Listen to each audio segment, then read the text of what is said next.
అలాగే జూమ్‌లో ఉన్న వారికి అందరికి గూడా నా హృదయపూర్వక వందనాలు తెలియజేస్తూ ఉన్నాను. మరి ఈ సమయంలో మరి పాట పాడుకొని ప్రభువుని ఘనపరుద్దాం.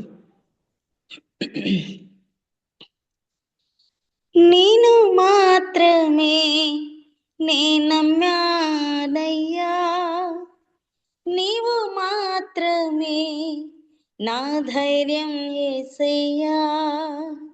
నేను మాత్రమే నమ్మానయ్యా, నీవు మాత్రమే నా ధైర్యం యేసయ్యా. నీ బాహుబలమే నడిపించును, నా స్థితులన్నిటినీ సరిచేయును. నీ బాహుబలమే నడిపించును, నా స్థితులన్నిటినీ సరిచేయును. కృప చూపువాడవయ్యా, నీ పిల్లలకు కృప చూపువాడవయ్యా. నేను మాత్రమే నమ్మానయ్యా, నీవు మాత్రమే నా ధైర్యం యేసయ్యా. నీవు సెలవీయగా కలుగనిదేముంది, వాక్కును పంపగా జరగనిదేముంది. నీవు సెలవీయగా కలుగనిదేముంది, వాక్కును పంపగా జరగనిదేముంది. సకలము నీదేనయ్యా శ్రీమంతుడా, స్తుతి నీకు పాడెదనయ్యా. సకలము నీదేనయ్యా శ్రీమంతుడా, స్తుతి నీకు పాడెదనయ్యా. సమకూర్చువాడవయ్యా, నీ పిల్లలకు సమకూర్చువాడవయ్యా. నేను మాత్రమే నమ్మానయ్యా, నీవు మాత్రమే నా ధైర్యం యేసయ్యా. నా ముందు నీ ఉండగా ఎదురొచ్చువాడెవడు, కార్యము చేయగా అడ్డుపడువాడెవడు. నా ముందు నీ ఉండగా ఎదురొచ్చువాడెవడు, కార్యము చేయగా అడ్డుపడువాడెవడు.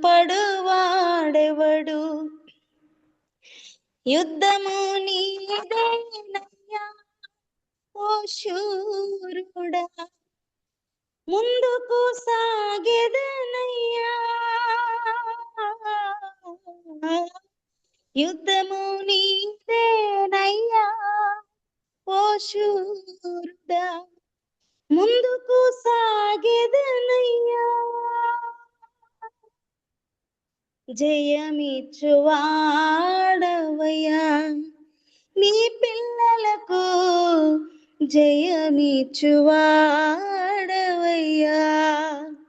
నేను మాత్రమే నమ్మానయ్యా, నీవు మాత్రమే నా ధైర్యం యేసయ్యా. నీవు కరుణించగా కాదను వాడెవడు, శక్తితో నింపగా ఓడించువాడెవడు. నీవు కరుణించగా కాదను వాడెవడు, శక్తితో నింపగా ఓడించువాడెవడు. సాయము నీదేనయ్యా సహాయకుడా నీలో దాగెదనయ్యా, సాయము నీదేనయ్యా, సహాయకుడా నీలో దాగెదనయ్యా, బలమిచ్చువాడవయ్యా నీ పిల్లలకు, బలమిచ్చువాడవయ్యా నిన్ను మాత్రమే నీ నమ్మానయ్యా, నీవు మాత్రమే నా ధైర్యం యేసయ్యా, నిన్ను మాత్రమే నే నమ్మానయ్యా, నీవు మాత్రమే నా ధైర్యం యేసయ్యా, నీ బాహుబలమే నడిపించును, నా స్థితులన్నిటినీ సరిచేయును, నీ బాహుబలమే నడిపించును, నా స్థితులన్నిటినీ సరిచేయును, కృప చూపువాడవయ్యా నీ పిల్లలకు, కృప చూపువాడవయ్యా నేను మాత్రమే నే నమ్మానయ్యా, నీవు మాత్రమే నా ధైర్యం యేసయ్యా.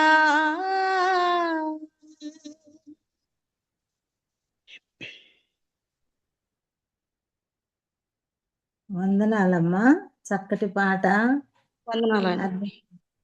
అర్థసహితమైన పాట. నేను మాత్రమే నేను నమ్మానయ్యా, నువ్వు మాత్రమే నా ధైర్యం. అవునమ్మా, ప్రతి ఒక్కళ్ళకి ఆయనే ధైర్యం, నమ్ముకోవాల్సింది ఆయనే. ఆయన బాహుబలంతో మనల్ని నడిపిస్తున్నాడు, మన స్థితిగతులన్నింటినీ సరిచేయగలిగిన వాడు దేవుడు. కాబట్టి ఆయన్నే నమ్ముకోవాలి, ఆయనే మన ధైర్యం. జయమిచ్చేవాడట ఆయన పిల్లలకి, కృప చూపేవాడంట ఆయన పిల్లలకి, బలమిచ్చేవాడు ఆయన పిల్లలకి. కాబట్టమ్మా, మన ముందు వచ్చేవాడు, మనల్ని నడిపించేవాడు, మన పక్షాన యుద్ధం చేసేవాడు, ఆయన కరుణించగా కాదనేవాడు ఎవడు లేడు, శక్తితో నింపగా ఓడించేవాడు ఎవడూ లేడు. సాయము ఆయనదే, సహాయకుడు మన ప్రభువే. చక్కని పాట పాడిన పరంగీతానికి మరొకసారి ఎస్తేర్ గ్రూప్ తరఫున వందనాలు తెలియజేసుకుంటున్నామమ్మా. వందనాలమ్మా. శ్రేష్టమైన సమయానికి వచ్చామమ్మా. మన మధ్యలో ఉన్న మన సోదరి మేరీ జహంగీర్ గారు మనకు వర్తమానం అందిస్తారు. అందరం మ్యూట్లో ఉండి వాక్యాన్ని శ్రద్ధగా ఆలకించాలని మనవమ్మా. Mary Jahangir sister.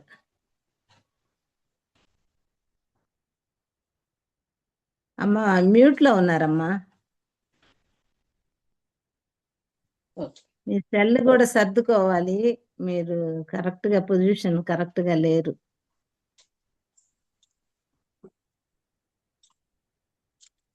అడ్డంగా ఉన్నారు. కరెక్ట్గా ఉన్నారు. ఓకే.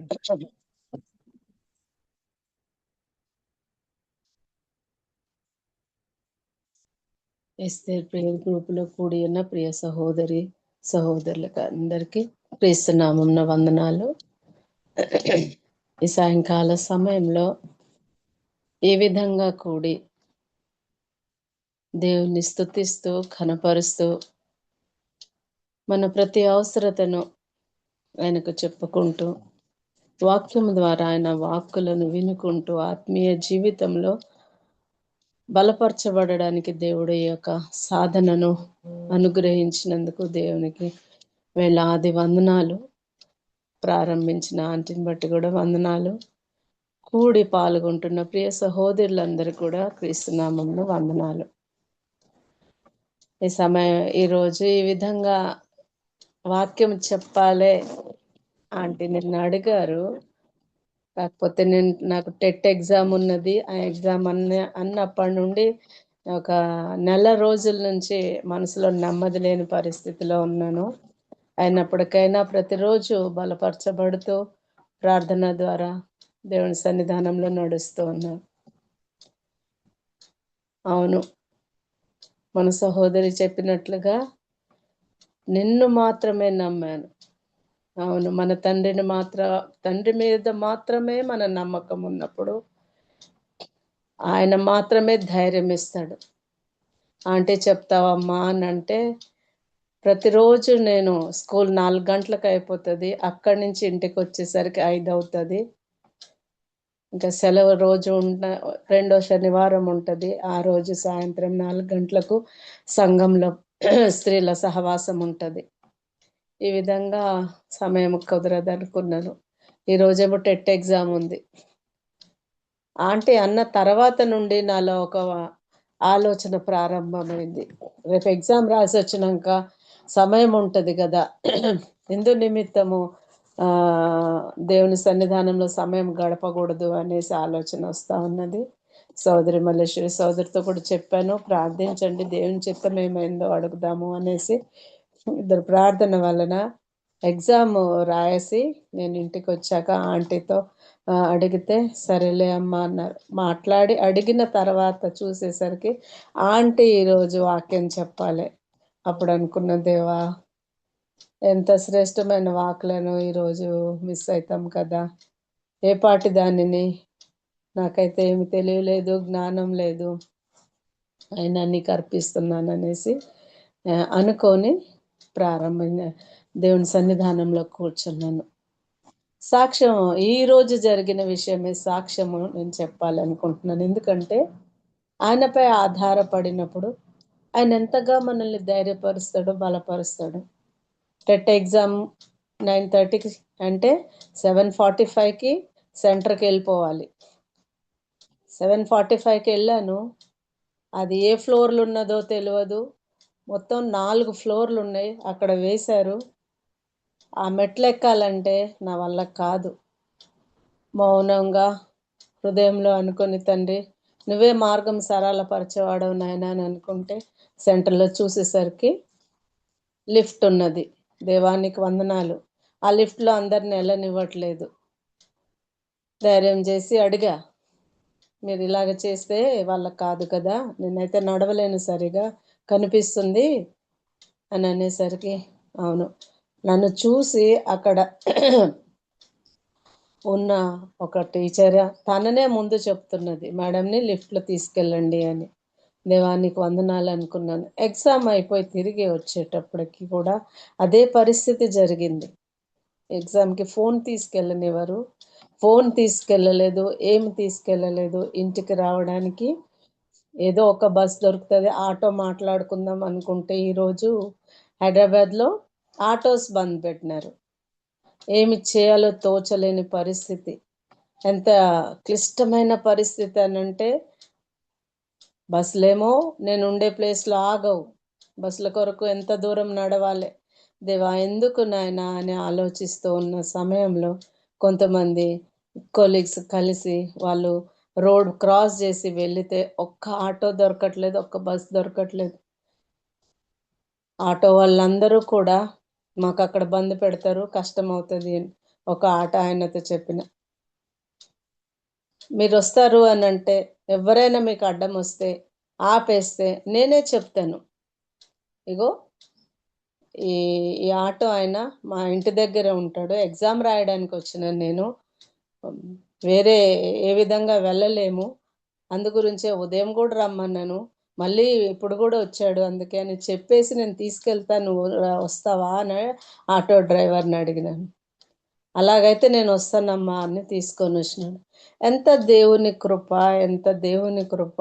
ఒకవైపు ఏమో సమయం అయిపోతుంది, నేను ఇంటికి రావాలి, ఫోన్ లేదు, ఆంటీని అడగాలి, సమయం అయిపోతా ఉన్నది అని ఆలోచిస్తున్నప్పుడు దేవుడు ఆ విధంగా మార్గం సరళపరిచాడు.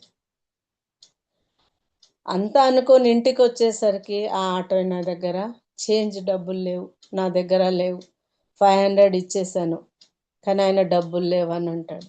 ఇంటికి వెళ్ళేసి వద్దాము అని అంటే కీ లేవు, ఇంటిది కీస్ లేవు. ఎంత శోధన పరిస్థితి జరిగినప్పటికైనా మౌనంగా, తండ్రి నీ చిత్తం ఏమైంది, నువ్వే మార్గం సరళం చేసేవాడవు అనేసి దేవుని స్తుతించుకుంటూ ఉన్నా. అంతలో వాచ్మెన్ వచ్చి కీస్ ఇచ్చాడు. ఈ విధంగా దేవుని సన్నిధానంలో ముందుకు వెళ్ళాలి, ఆయనతో గడపాలి అని అనుకుంటున్నప్పుడు ఇలాంటి పరిస్థితులు ఎన్నో ఎదుర్కోవాల్సిన పరిస్థితులు వస్తూ ఉన్నాయి. ఆయన ప్రణాళిక అనుసారంగా తీసుకురావడం సమయానికి ఈ పరిస్థితులన్నిటి గుండా తీసుకొచ్చి మార్గము తెరిచి ఆయన కరుణాహస్తం చేత ఈ విధంగా కృప చూపించి దేవుని సన్నిధానంలో ఆయన ఇచ్చిన కొన్ని వాక్కులను మీతో పంచుకోవడానికి ఆయన దేవుడు ఇచ్చినందుకు దేవునికి వందనాలు. మీరు కూడా మీ ప్రార్థనలో ప్రతి ఒక్కరు జ్ఞాపకం చేసుకోండి. దేవుని కృపల్లో ఎగ్జామ్ అయితే రాసొచ్చాను. పెద్ద బాబు కూడా క్షేమంగా హాస్పిటల్లో చేరుకున్నాడు. తిరిగి వచ్చే వరదాకా ప్రార్థించండి.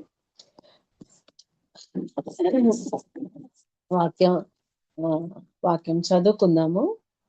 ఆదికాండము 38వ అధ్యాయము 1వ వచనము. ఆ కాలమందు యోదా తన సహోదరులను విడిచి హీరా అను ఒక అదుల్లామీని యొద్దకు ఉండుటకు వెళ్ళెను. ఈ అధ్యాయము నేను ఈ నెల జనవరి 3, 26 రోజున మెడిటేషన్ వాక్యం ఉన్నది. ఈ విషయాలు మొదటి వచనం చదవగానే యూదా తన సహోదరులను విడిచి హీరా అను ఒక అదుల్లామీయుని యొద్ద ఉండుటకు వెళ్ళెను. సహోదరులను విడిచి వెళ్ళిపోయాడు. వెళ్ళిపోయిన తర్వాత జరిగిన విషయాలన్నీ ఆ కింద రాయబడి ఉన్నాయి.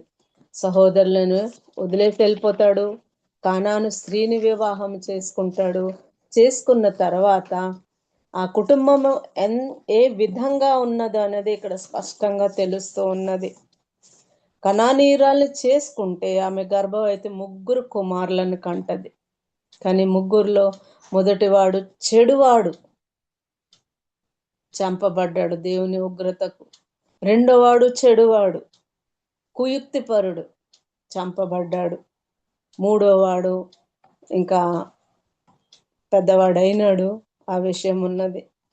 ఎందుకు ప్రభా ఈ విధంగా జరిగింది అని ఆలోచన చేస్తూ ఉంటే ఆయన ఏం చేసినాడు? సహోదరులను విడిచి వెళ్ళిపోయాడు. ఏంటి సహోదరత్వం? సహోదరత్వమును విడిచి వెళ్ళిపోతే మన జీవితంలో ఎన్ని నష్టాలు జరుగుతాయి అనేది ఇక్కడ స్పష్టంగా రాయబడి ఉన్నది.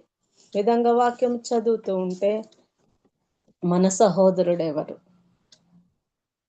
మన జ్యేష్ఠ సహోదరుడెవరు? మన ప్రభు అయిన యేసుక్రీస్తు. రోమా పత్రిక 8వ అధ్యాయం 29వ వచనంలో చదివితే ఆయన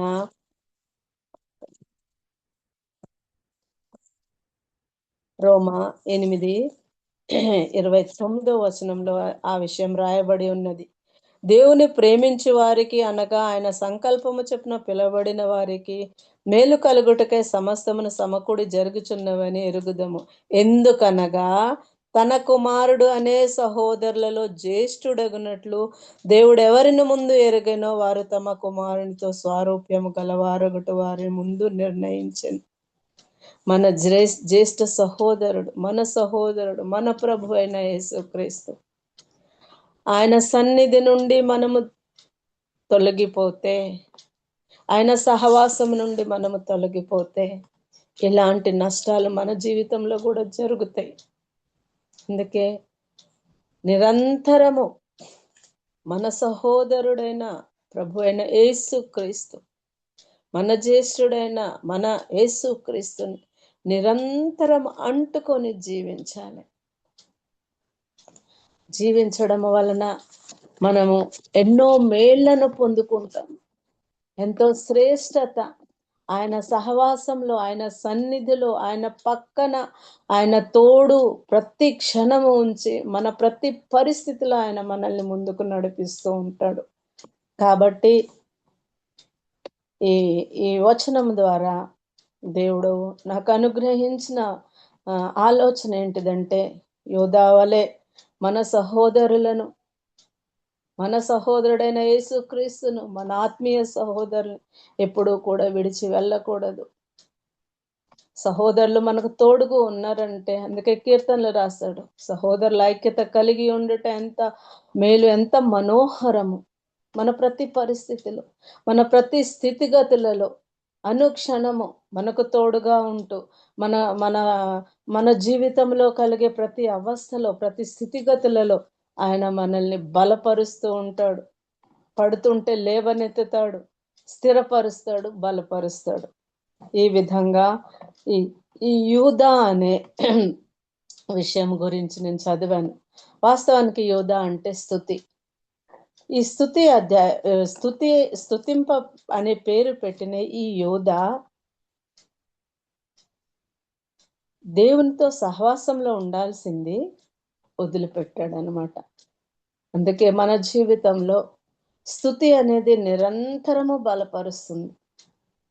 స్తుతించడం వలన పౌలు శీలలు చెరసాలలో బంధింపబడి ఉన్నప్పుడు, బొండాలు వేసి బంధింపబడి ఉన్నప్పుడు వాళ్ళు స్తుతించడం వలన భూకంపం కలిగి అంతయు కూడా తెరవబడ్డది.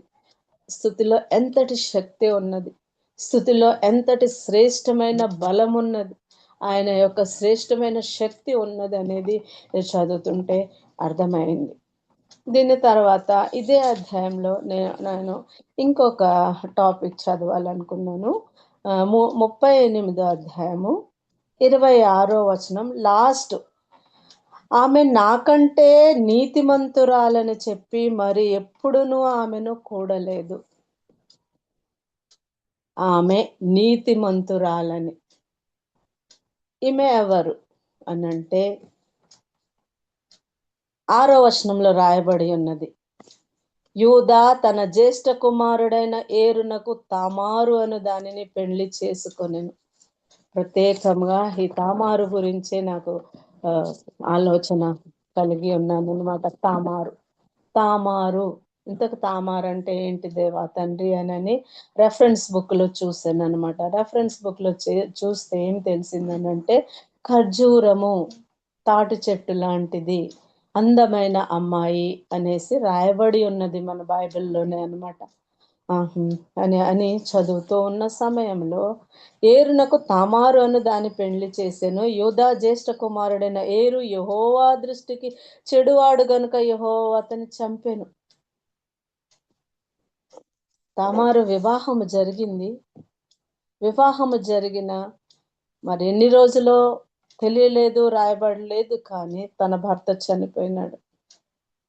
భర్త చనిపోయిన తర్వాత ఆ స్త్రీ పరిస్థితి ఎంత బాధగా ఉంటుందో అనేది మనము నయోమి, రూతు, ఓర్పాలను చూసి తెలుసుకోగలుగుతాము.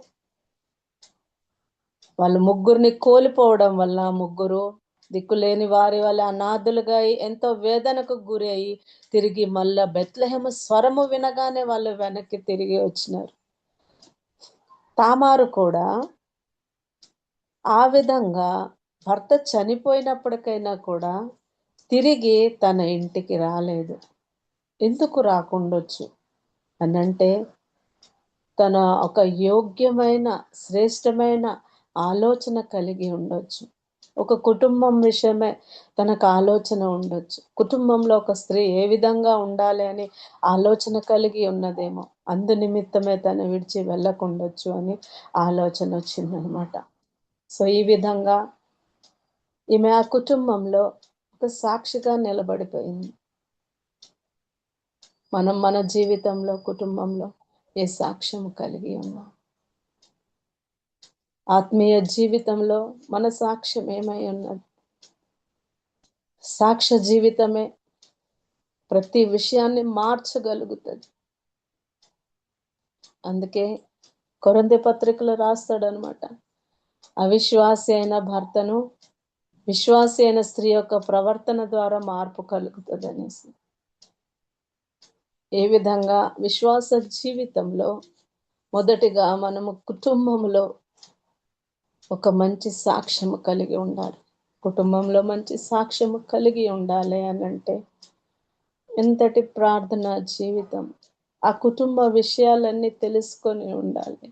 కుటుంబం విషయాలు తెలవాలి అని అంటే మన కుటుంబమే, మన ఈ వాక్యం, మన ఈ వాక్కులోనే, మన ఈ వాక్యంలోనే ఏమేమి ఉన్నాయి, ఏ విధంగా ఉన్నాయి, ఏమి అనుసరించాలి, ఏమి అనుసరించకూడదు, ఈ విషయాలన్నీ ఇందులో రాయబడి ఉన్నాయి. కాబట్టి దీన్ని మన జీవితంలో మనము మాటి మాటికి దీన్ని ధ్యానించుతూ ఉన్నప్పుడు మన జీవితంలో ఎంతో శ్రేష్టమైన సాక్షులుగా మనం నిలబడగలుగుతాము.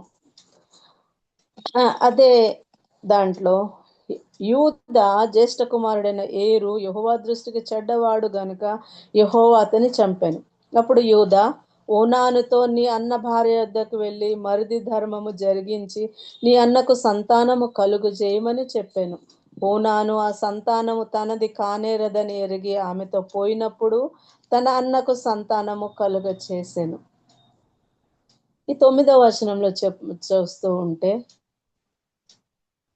తామారు తన మామ యూదా చెప్పిన విషయాలను గమనించి ఆయన మాటలకు లోబడింది, ఆలోచించింది కూడా.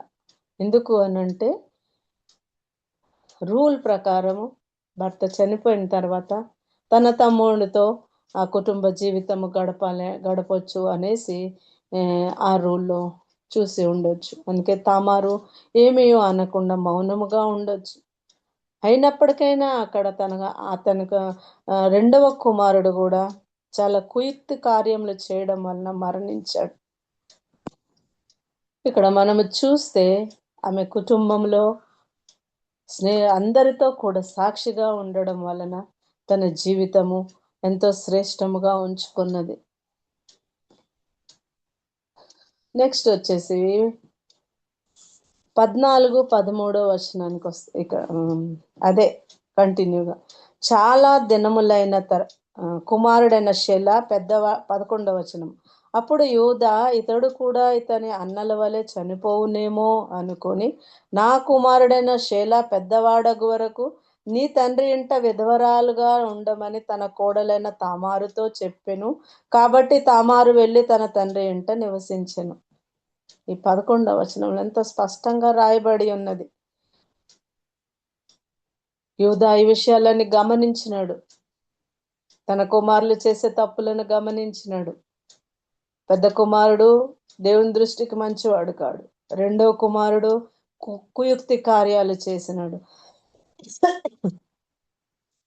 మూడవ కుమారుడు ఇంకా చిన్నవాడే కదా, వీడు పెద్దగా అయ్యే వరదాకా నువ్వు వెళ్ళి నీ తండ్రి ఇంట్లో ఉండమని చెప్పిన తర్వాత తన తండ్రి ఇంటికి ఆమె వెళ్ళింది. ఎంత ఆజ్ఞపరురాలు! ఆమె జీవితంలో ఒక కుటుంబంలో ఒక అధికారి చెప్పిన విషయాలు ఎలాగుంటాయి అనేసి గమనించి ఆమె అనుసరించింది. మన కుటుంబ జీవితంలో కూడా ఏ విషయాలు మనం షేర్ చేసుకున్నా కూడా వాటిని గ్రహించి యుక్తముగా ఉన్నాయా లేవా అని అనుసరించి మనము జీవించాలి. ఆ విధంగా జీవించాలనంటే కావలసింది కేవలము వాక్యము యొక్క అనుభవం, వాక్యములో ఉన్న జ్ఞానము, వాక్యములో ఉన్న ప్రతి విషయము కూలంకుషంగా మనకు తెలియాలి. అది తెలియాలి అని అంటే నిరంతరము వాక్యాన్ని ధ్యానించుతూ ఆ విషయములతో ప్రార్థించడం ఒకటే జీవితానికి ఇదొకటి ఉన్నదన్నమాట. నెక్స్ట్ మనము చూస్తే 18వ వచనంలో 12వ వచనం. చాలా దినములైన తర్వాత షూయా కుమార్తె అయిన యూదా భార్య చనిపోయిన తర్వాత యూదా దుఃఖ నివారణ పొంది అదుల్లామీయుడైన హీరాను తన స్నేహితునితో తిమ్నాతునకు తన గొర్రెబొచ్చును కత్తిరించి వారి యొద్దకు వెళ్ళెను. దాని మామ తన గొర్రెల బొచ్చు కత్తిరించుటకు తిమ్నాతునకు వెళ్ళుచున్నాడని తామారునకు తెలుపబడెను.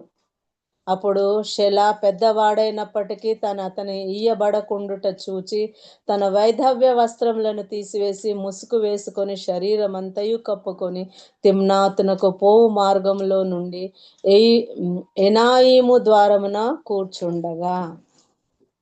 12, 13 వచనాలు చదువుతూ ఉంటే,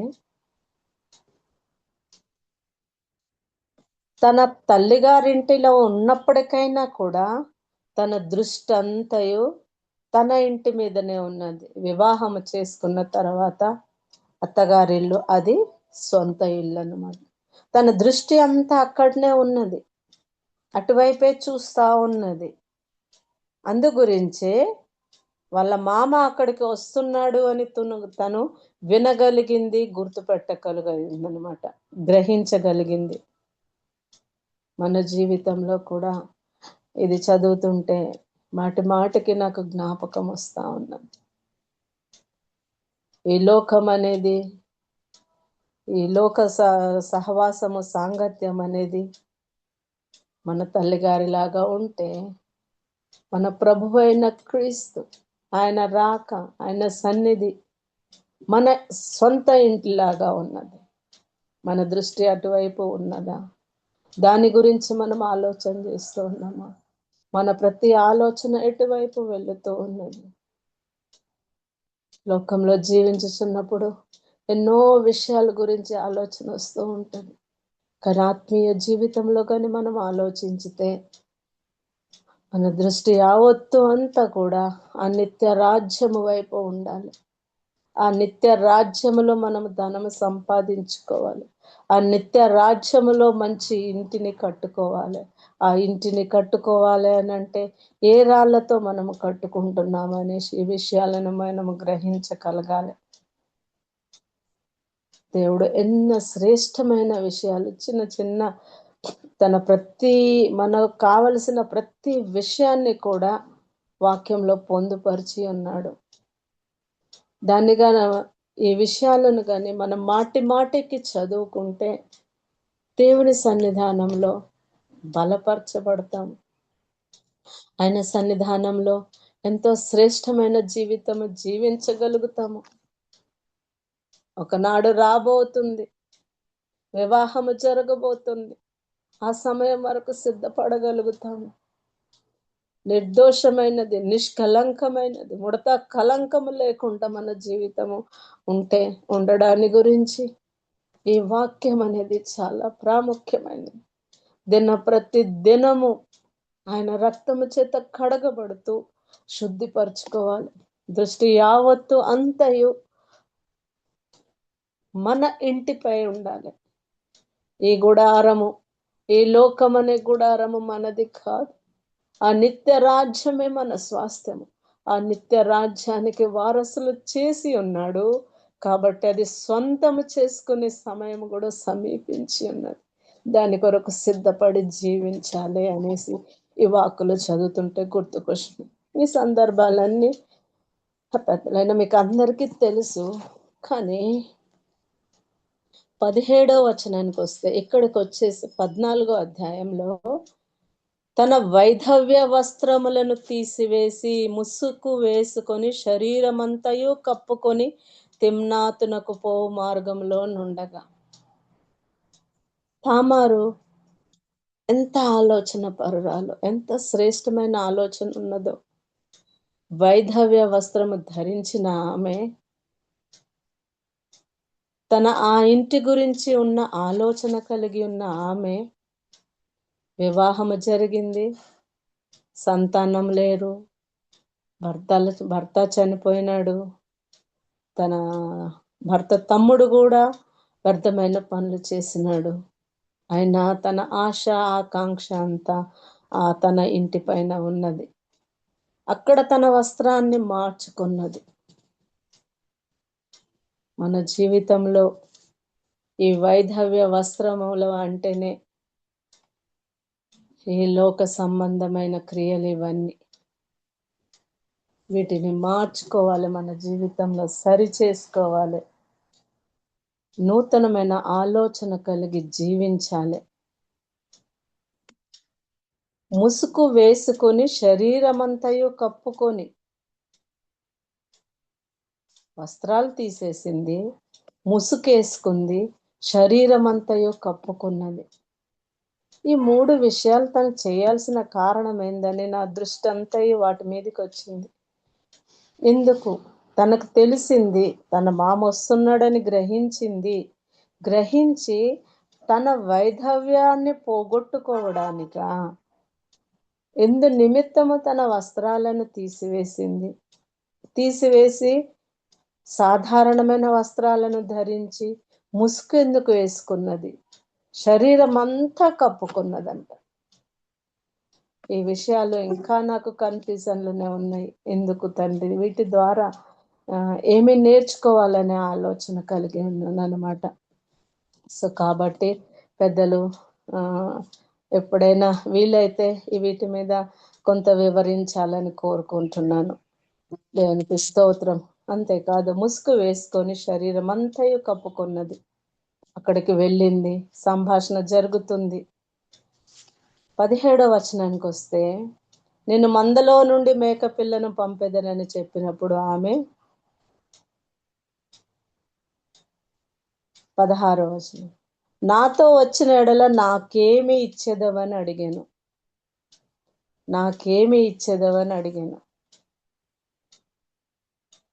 ఈ తామారు ఎంత శ్రేష్టమైన ఆమె. తను చేయించిన పని ఏంటో తెలుసు, వచ్చిందెవరో తెలుసు. ఆ సమయంలో నాకు కావాల్సింది, నేను ఏదో ఒక ఆనవాళ్ళు తీసుకోవాలి అని అనుకొని, నాకేమిస్తావు, నేను ఈ పని చేస్తే నువ్వు నాకేమిస్తావు అని అడుగుతూ ఉన్నాను. అతడు, నేను నీ యొద్ద ఏమి ఆమె అది పంపు వరకు ఏమైనా కొదువ పెట్టిన ఎడలా సరే అని చెప్పాను. మందలో నుండి మేకపిల్లను పంపుతానని చెప్తాడు. అప్పటికి మళ్ళీ తామారేమంటుందంటే, నువ్వు పంపే వరదాకా ఇంకా ఏమైనా కుదువ పెట్టు. ఎంత దృఢ సంకల్పము! ప్రతి నిర్ణయంలో మనకి ఇలాంటి దృఢ సంకల్పాలు ఉండాలి. దేవుని సన్నిధిలో జీవించడానికి ఇలాంటి దృఢమైన సంకల్పము కలిగి ఉంటేనే ఈ విశ్వాస జీవితంలో కొనసాగుతామనే ఆలోచన కలిగింది. ఎందుకంటే ఈ విశ్వాస జీవితంలో నేను కుటుంబంలో కొన్నిసార్లు ఈ విషయాలను అనుభవిస్తూనే ఉన్నాను కాబట్టి అందుకే నాకు ఈ ఆలోచన కలిగింది. దృఢముగా, ఏమి వెనక్కి వెళ్ళకుండా, తగ్గకుండా నాకు కావాల్సిందే అని అడిగినప్పుడు అతడు, నేను నీ యొద్ద ఏమి కొదువ పెట్టవలెను అడిగినప్పుడు ఆమె, ముద్రయు దాని దారమును నీ చేతి కర్రయని చెప్పాను. ఇక్కడికి వచ్చేసరికి మళ్ళా ఈ 3 విషయాలు నా దృష్టికి వచ్చాయి. ఏంటి ప్రభువా, ఈ ముద్ర ఏంటి, ఈ దారం ఏంటిది, ఈ చేతి కర్ర ఏంటిది? తామారు కుటుంబ జీవితంలో, వ్యక్తిగత జీవితంలో ఎంత శ్రేష్టంగా తన సాక్ష్యాన్ని కాపాడుకున్నది అని అంటే, ఈ విషయాలు కూడా తనకు ఎంత అనుభవం ఉండొచ్చు. ముద్ర, దారము, చేతి కర్ర ఇవి చూడగానే నాకు వచ్చిన ఆలోచన ఏంటిదంటే, ముద్ర అంటే రాజు యొక్క ఉంగరము ముద్రించిన మన ఎస్తేరు గ్రంథంలో ఆ యొక్క శాసనాన్ని మార్చడానికి దాని మీద ఆ ఉంగరంతో ముద్రిస్తారు. దానియేలుకు కూడా అదే జరిగింది.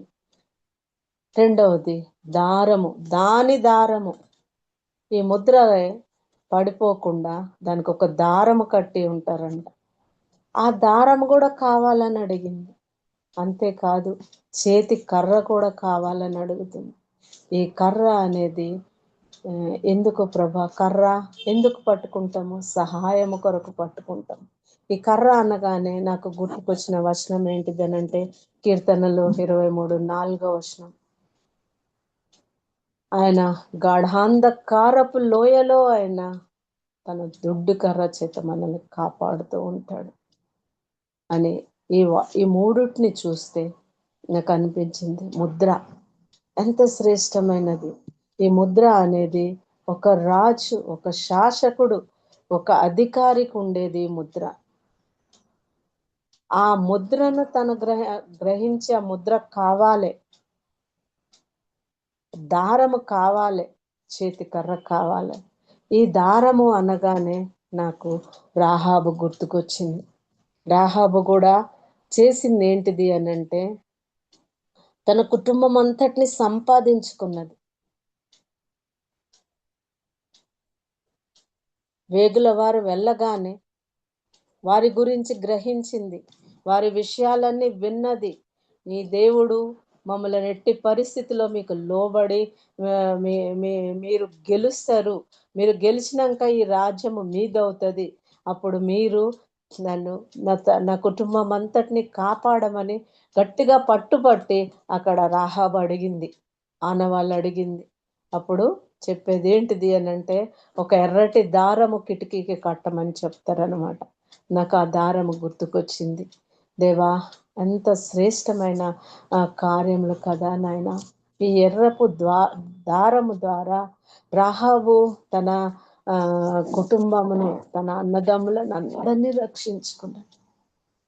ఈ ఎర్రని దారమైన ప్రభు అయిన యేసుక్రీస్తు రక్తం ద్వారా అనిలమైన మనము, ఏ యోగ్యత లేని నా జీవితానికి ఆయన తన రక్తము చేత కడిగి శుద్ధిపరిచి తన సొత్తుగా, తన స్వాస్థ్యముగా చేసుకున్నాడు. ఈ తామారు ఆ సమయంలో ఆ దారము కూడా అడిగింది, ప్రభువా, ఈనాడు రక్తము కార్చి కొనుక్కుంటే నేనేం అడుగుతున్నా, నేనేమి చేస్తున్నానని ఒక ఆలోచన నాలో కలిగింది. ఎంత శ్రేష్టమైన వాటిని మూడుటిని కూడా తామారు అడిగింది. ముద్ర అడిగింది, దారం అడిగింది, చేతి కర్ర అడిగింది. ఈ కర్ర అనేది వాక్యములకు సూచన. ఈ వాక్యము బలమైనది. అది మన మార్గానికి, మన త్రోవకు, సమస్తమైన పరిస్థితిలో మనకు వెలుగుగా ఉంటుంది, త్రోవగా ఉంటుంది, బలపరుస్తుంది, నడిపిస్తుంది, పరిశుద్ధపరుస్తుంది, శుభ్రపరుస్తుంది. ఇవన్నీ కూడా ఈ వాక్యము అనే కర్ర మనకు చేస్తూ ఉంటుంది. కాబట్టి ఈ 3 ఆనవాళ్ళు మనకు ఉండాలి. మన విశ్వాస జీవితంలో ముద్ర ఆయన పరిశుద్ధ రక్తము చేత, పరిశుద్ధాత్మని చేత మనం ముద్రింపబడి ఉన్నాము. అదే రోమా పత్రికలు అదే చదువుకున్నాం అనమాట.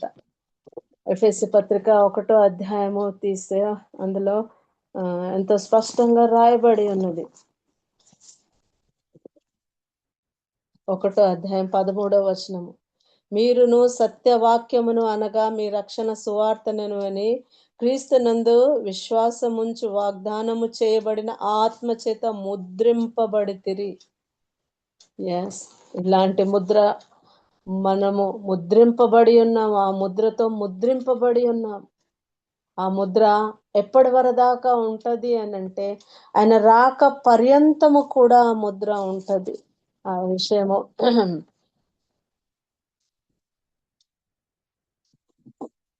4వ అధ్యాయము 30వ వచనంలో కూడా రాయబడి ఉన్నది అనమాట. 4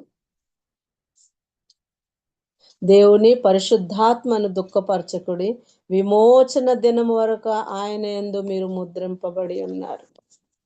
విమోచన దినము వరకు ఆయన మనల్ని వచ్చి లోకం నుండి విడిపించే వరదాకా కూడా ముద్రింపబడి ఉంటున్నాగా, అంత శ్రేష్టమైన రీతిగా ఆయన మనల్ని ముద్రించుకొని చేసి ఉంటుండగా ఆ ముద్రను మనము కాపాడుకుంటున్నామా? ఆ దారాన్ని మనం భద్రపరుచుకుంటున్నామా? ఆ చేతి కర్రను మనము పట్టుకొని ఉన్నామా అని ఒక్కసారి గ్రహించాలి. ఈ 3 విషయాలు నేను గుర్తెరుగు ఎప్పుడైతే నాకు గ్రహింపు కలిగిందో, నేను ఇందులో చాలా కొదవగా ఉన్నాను. దేవుని సన్నిధానంలో అడిగా, తండ్రి నన్ను బలపరిచిన ఆయన సహాయం చేయమని దేవుని సన్నిధానంలో అనుక్షణము అడుక్కుంటూ వెళుతూ ఉన్నాను. ఆయన కృప చేత ఈ విధంగా కాపాడాలని కోరుకుంటూ ఉన్నాను అనమాట. అంతేకాదు, ఈ 3 విధాలుగా అడిగి ఆమె 26వ వచనమునకు వచ్చేసరికి ఆమె నీతిమంతురాలని యూదా చెప్పాడనమాట. ఎంత శ్రేష్టమైనది! యూదా అంటేనే స్తుతి, స్థుతి స్థుతి చెల్లించేవాడు, స్థుతులు అర్పించేవాడు. అలాంటి స్థుతి చెల్లించే ఆ యోధానే వైధవ్యము కలిగిన ఒక స్త్రీ, భర్త చనిపోయిన ఒక స్త్రీ సంతానమును పొందుకొని ఆమె నాకంటే నీతిమంతురాలు అని ఒప్పుకోబడ్డది. ఎంతటి శ్రేష్టమైన మాట! తామారు జీవితంలో ఆమె మరి ఎక్కడికి వెళ్ళలేదు, ఏ చోటుకి వెళ్ళలేదు, ఎటువైపు వెళ్ళలేదు. కేవలం అంటే కేవలము తన ఇంటిని మాత్రమే ఆశించింది. తన ఇంటి విషయాల గురించే గ్రహింపు కలిగి ఉన్నది. తన ఇంటిలో తన మామ దగ్గర ఏమేమి ఉన్నాయో అని కూడా తను గ్రహింపగలిగింది. అందుకే ఆమె మీద అవమానం వచ్చినప్పుడు, హేళన వచ్చినప్పుడు, చంపాలని అనిపించినప్పుడు ఆమె ఆ మూడింటిని అక్కడ చూపించింది. దుష్టుడు మన జీవితంలో కూడా మన పక్షాన దేవుని సన్నిధికి వెళ్ళి ఈ విధంగా ఇది చేసిరు అది చేసిరు అని చెప్తాడు. కానీ ఆయన మహాకరుణ చేత, ఆయన మహాకృప చేత ఆ వాక్యము దినము మమ్మల్ని పరిశుద్ధపరిచి ఆయన సన్నిధానంలో నడిపిస్తుంది అనేసి మనము ఎదురు మాట్లాడగలుగుతాము. ఎంతటి శ్రేష్టమైన విషయాలను తామారు గ్రహించగలిగింది. అంతేకాదు ఆమె ఎంత శ్రేష్టత పొందింది అని అంటే నీతిమంతురాలుగా ఎంచబడ్డది. ఈ నీతిమంతురాలు ఎక్కడ చేరింది అని అంటే యేసుక్రీస్తు వంశావళిలోకి చేరింది. మత్తయి సువార్త 1వ అధ్యాయము 3వ వచనం కానీ మనం చదివితే 2-3 వచనాల్లో అబ్రహాము ఇస్సాకును కనెను, ఇస్సాకు యాకోబును కనెను, యాకోబు యోదాను అతని అన్నుదమ్ములను కనెను, యోదా తామారు నందు ఫేరేసును జెరాహును కనెను. ఆయన వంశావళిలోకి చేరింది. ఎంత శ్రేష్టమైన విషయం!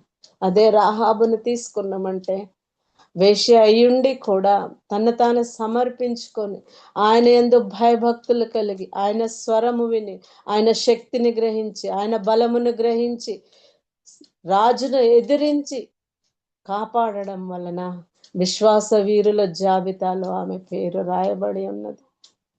ఈనాడు ఒక విశ్వాసి అయి ఉండి వాస్తవానికి గమనించితే తామారు, ఎస్తేరు, రూతు వీళ్ళ కొరకు యేసుక్రీస్తు తన ప్రాణం అర్పించలే. వాళ్ళ కంటే అధికముగా మనల్ని ప్రేమించి నన్ను ప్రేమించి తన ప్రాణం నా కొరకు అర్పించాడు. ఆ ప్రాణం అర్పించి కొని తన సొత్తు తన స్వాస్థ్యం చేసుకుంటే చేసేది ఏంటిది? ఈ లోకంలో ఏ విధంగా జీవిస్తున్నా, ఏ సాక్షిగా బ్రతుకుతున్నాను, ఈ విషయాలు జ్ఞాపకం వస్తే ఎంతో బాధ వేదన కలుగుతుంది. 24 గంటలు కుటుంబ జీవితం, కుటుంబం గురించి, బిడ్డల గురించి, బంధువుల గురించి, ఉద్యోగాల గురించి ఆలోచించుకుంటూ పరుగెడుతున్నాను. నా జీవితంలో నా గురించి నేను చెప్తున్నా, పరుగులెడుతూ ఉన్నాను. కానీ ఆ రక్తము కార్చి యెషయా గ్రంథము 53వ అధ్యాయము 1వ వచనం చదువుతుంటే అంతటి శ్రేష్టమైన మాటలు అక్కడ రాయబడి ఉన్నాయి. లేత మొక్క వలె, ఎండిన భూమిలో మొలిచిన మొక్క వలె అతడు ఆయన ఎదుట పెరిగెను. అతని స్వరూపమైనను సొగసైనను లేదు. మనం అతని చూచి ఆపేక్షించినట్లుగా అతని యందు స్వరూపము లేదు. మనం ఏ పాటి వారము? ఈ లోకంలో జీవించి మనము ఆయన సొగసును చూసి అరే బాగున్నలే అని అనడానికి కూడా లేనంతటిగా తగ్గించుకున్నాడు. అంతగా నలగొట్టుకున్నాడు, అంతగా విరగొట్టుకొని ఇంత గొప్ప రక్షణ భాగ్యం ఇస్తే ఏది నీ సాక్ష్యం? ఏది నీ జీవితం? ఏ విధంగా జీవించగలుగుతున్నాము అనేసి ఈ వాక్కులు చదువుతుంటూ అనిపించింది.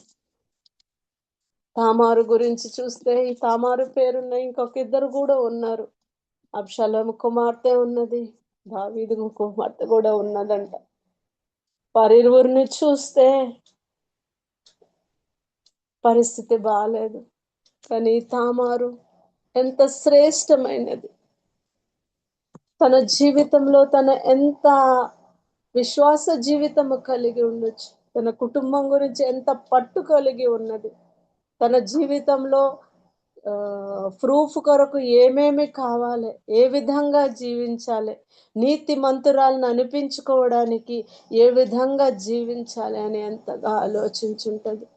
వీలారా, ఈ సాయంకాల సమయంలో ఈ విషయాలను ఆలోచిస్తూ ఉంటే మన ముద్ర, మన దారము, మన చేతి కర్రను ఏ విధంగా ప్రూఫ్గా మనం తండ్రిని అనుక్షణం అడుక్కుంటూ, భద్రపరుచుకుంటూ, బలపరుచుకుంటూ ఈ లోక జీవన యాత్రలో ఆయన రాక పర్యంతరము మనము జీవించాలి.